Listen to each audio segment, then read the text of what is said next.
नमस्कार दोस्तों, आप सभी का स्वागत है आपके अपने YouTube channel hello Hindi academy में। दोस्तों, जो हमारे 100 प्रश्नों की श्रृंखला चल रही थी उसमें 3 क्लास हो चुकी हैं। अगर आपने अभी तक नहीं देखी है तो क्लास ज़रूर देखें। चैनल पर नए हैं तो चैनल को सब्सक्राइब ज़रूर करें। दोस्तों, आज है उसी श्रृंखला की चौथी क्लास है और इसमें 76 से लेकर 100 तक के प्रश्न आपको कराए जाएंगे। दोस्तों, यह जो क्लास है TGT PGT UGC net JRF के लिए महत्वपूर्ण है। ठीक है, बिना किसी देरी के चालू करते हैं क्लास। 76वां प्रश्न है। बाकी जो 75 प्रश्न है वो पिछली 3 क्लासों में करा दिए गए हैं, आप लोग उनको ज़रूर देखें। आत्म परिचय कविता की प्रकृति है। जो आत्म परिचय जो कविता है उसकी प्रकृति क्या है, तो वह है गीत। ठीक है। आत्म परिचय कविता का संकलन निशा निमंत्रण में किस वर्ष हुआ। दोस्तों, आप लोगों को पता ही होगा, निशा निमंत्रण जो है हरिवंश राय बच्चन की जो है कविता है और कविता संग्रह भी है।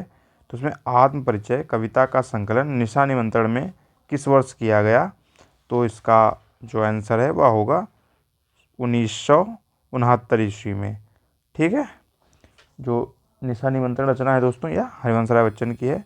दिन जल्दी जल्दी ढलता है की प्रकृति है। मतलब जो दिन जल्दी जल्दी ढलता है यह क्या है, तो यह जो है गीत है। ठीक है। जैसे ऊपर आया ना कि आत्म परिचय क्या है, आत्म परिचय जो है कविता है, गीत है। ठीक है। ऐसे दिन जल्दी जल्दी ढलता है गीत संकलित है। मतलब दिन जल्दी जल्दी ढलता है यह गीत किसमें संकलित है, तो निशा निमंत्रण में। आत्म परिचय किसमें संकलित है, वो भी निशा निमंत्रण में संकलित है। मिट्टी का तन मस्ती का मन क्षण भर जीवन मेरा परिचय, पंक्तियाँ किसकी हैं। मिट्टी का तन मस्ती का मन क्षण भर जीवन मेरा परिचय, पंक्तियाँ किसकी हैं, तो दोस्तों यह हालावादी कवि हरिवंश राय बच्चन की पंक्तियाँ हैं। ठीक है। आगे बढ़ते हैं। बच्चन में दूसरों को रुला सकने की अपूर्व क्षमता है, कथन किसका है। दोस्तों, यह एक बहुत ही महत्वपूर्ण कथन है कि बच्चन में दूसरों को रुला सकने की अपूर्व क्षमता है। दोस्तों, यह कथन है, अक्सर पूछा जाता है। तो यह जो कथन है दोस्तों यह मुक्तिबोध का है। नीड़ का निर्माण फिर कविता संकलित है। नीड़ का निर्माण फिर कविता संकलित है, तो सतरंगिनी में। ठीक है। जो नीड़ का निर्माण कविता है यह सतरंगिनी काव्य संग्रह में संकलित है। जो बीत गई सो बात गई कविता संग्रहित है किसमें, सतरंगिनी में। ठीक है। जो बीत गई सो बात गई, अक्सर हम लोग इसको मतलब बोलते हैं।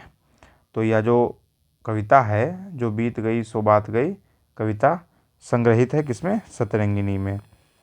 उमर खयाम की रुबाइयों का अनुवाद किसने किया। उमर खयाम की रुबाइयों का अनुवाद किसने किया, भगवती चरण वर्मा ने, शिवमंगल सिंह सुमन ने, सुमन दोस्तों इन्वर्टर कामा में होगा, नरेंद्र शर्मा ने, या फिर मैथिली शरण गुप्त ने। तो दोस्तों आप लोग देख ही लिए होंगे, पहले से ही टिक लगा है, मैथिली शरण गुप्त ने। ठीक है। आगे बढ़ते हैं। मधुशाला। दोस्तों, एक तो मधुशाला है वह हरिवंश राय बच्चन की कृति है और मधुशाला कृति के लेखक हैं। एक तो मधुशाला जो है वह हरिवंश राय बच्चन की कृति है, लेकिन जो मधुशाला है यह किसकी कृति है, श्री कृष्णचंद्र की। ठीक है। और मधुशाला किसकी है, हरिवंश राय बच्चन की। हरिवंश राय बच्चन में भगवत गीता का हिंदी में किस नाम से अनुवाद किया। ने में नहीं दोस्तों, यहाँ पर ने होगा। हरिवंश राय बच्चन ने भगवत गीता का हिंदी में किस नाम से अनुवाद किया था, तो यह होगा नागर गीता नाम से। नागर गीता नाम से बच्चन ने भगवत गीता का हिंदी में अनुवाद किया। हरिवंश राय बच्चन के गीतों में आए साकी शब्द का क्या अर्थ है। दोस्तों, जो हरिवंश राय बच्चन के गीत हैं उसमें जो साकी शब्द है उसका अर्थ है सुंदरी जो अपने हाथ से मधुपान कराती हो। मतलब पिलाने वाली, जो अपने हाथों से मधुपान कराती हो उसको साकी कहते हैं, जिसका अर्थ है सुंदरी। इनका काव्य उमर खैयाम के काव्य की पैरोडी अर्थात व्यंग काव्य मात्र बनकर रह गया है। यह कथन किसके लिए है? तो यह कथन है हरिवंश राय बच्चन के लिए। ठीक है, इन पर भी उमर खैयाम की रुबाइयों का प्रभाव देखा जाता है। किस पर?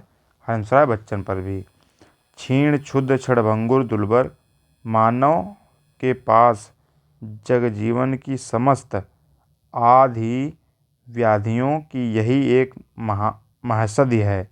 हरिवंश राय बच्चन के इस कथन में यही शब्द का क्या अर्थ है? तो इसका अर्थ है जीवन रूपी मदिरा। मधुशाला की भूमिका में लिखा गया है, जिसे संबोधन का नाम दिया गया है, में उक्त कथन है। दोस्तों, यही का अर्थ है जीवन रूपी मदिरा, जो कि मधुशाला की भूमिका में आया है यह शब्द।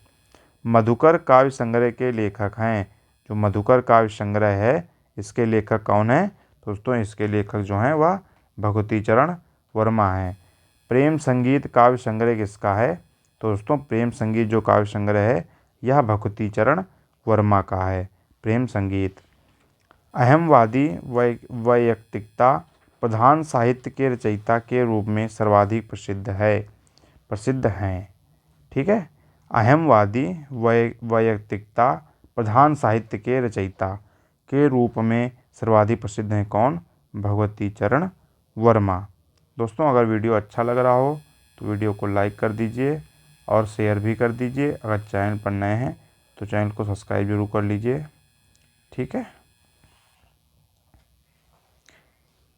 आगे बढ़ते हैं। यौवन की इस मधुशाला में है प्यासों का ही स्थान प्रिय। यह पंक्ति किसकी है?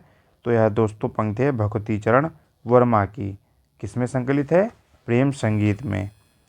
भैंसा गाड़ी नामक प्रसिद्ध कविता किसकी है?